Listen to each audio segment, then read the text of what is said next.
ಕಡತ ನ್ಯೂಸ್. ಏನೇನೆಲ್ಲ ಚರ್ಚೆ ಆಯ್ತು ನೋಡಿ, ಒಂದು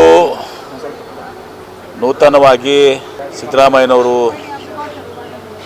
ರಾಜೀನಾಮೆ ಬಳಿಕ ಕಾಂಗ್ರೆಸ್ ಶಾಸಕಾಂಗ ಸಭೆ ತಮ್ಗೆ ಗೊತ್ತಿದೆ.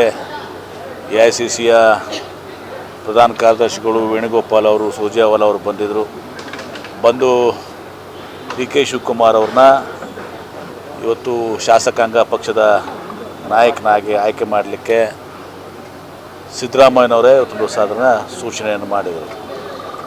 ಹೀಗಾಗಿ ಅವರು ನಿನ್ನೆ ಮತ್ತೆ ತದನಂತರ ನಾವೆಲ್ಲರೂ ಸಿದ್ದರಾಮಯ್ಯನವರು ಒಳಗೊಂಡು ನಾವೆಲ್ಲರೂ ಹೋಗಿ ಗವರ್ನರ್ ಹತ್ರ ಹೋಗಿ ಸರ್ಕಾರ ರಚನೆಗೆ ಇವತ್ತು ಸಹ ನಮ್ಮ ಕ್ಲೇಮನ್ನು ಮಾಡಿದ್ದೀವಿ.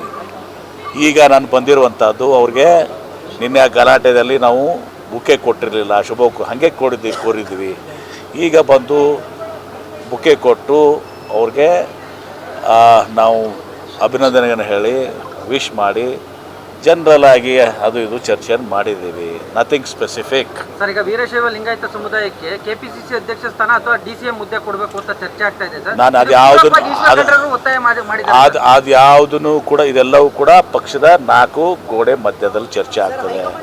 ಇವತ್ತು ಇವೆಲ್ಲವನ್ನು ಕೂಡ ಮಾಧ್ಯಮದ ಮುಂದೆ ನಾವು ಕ್ಲೇಮ್ ಮಾಡಿದೀವೋ ಬಿಟ್ಟಿದೀವೋ ನಾವೇನು ಹೇಳೋದು ಅದನ್ನ ಅಲ್ಲಿ ಹೈಕಮಾಂಡ್ ಇದೆ. ಆಫರ್ ಕೊಟ್ಟಿದ್ದಾರೆ ಅಂತ ಸರ್. ಏನು ಹೈಕಮಾಂಡ್ ಆಫರ್ ಕೊಟ್ಟಿದೆ? ನನಗೆ ಯಾವುದು ಆಫರ್ ಕೊಟ್ಟಿಲ್ಲ ಹೈಕಮಾಂಡ್. ತಿರಸ್ಕಾರ ಮಾಡ್ತೀರಾ ಸರ್? ಹೈಕಮಾಂಡ್ ಆಫರೇ ಮಾಡಿಲ್ಲ, ತಿರಸ್ಕಾರ ಮಾಡೋ ಪ್ರಶ್ನೆ ಏನು ಬರ್ತದೆ? ಅದೆಲ್ಲ ಕೊಟ್ಟರೆ ತಿರಸ್ಕಾರ ಮಾಡಿ. ಪಬ್ಲಿಕ್ ಕಡತ ನ್ಯೂಸ್.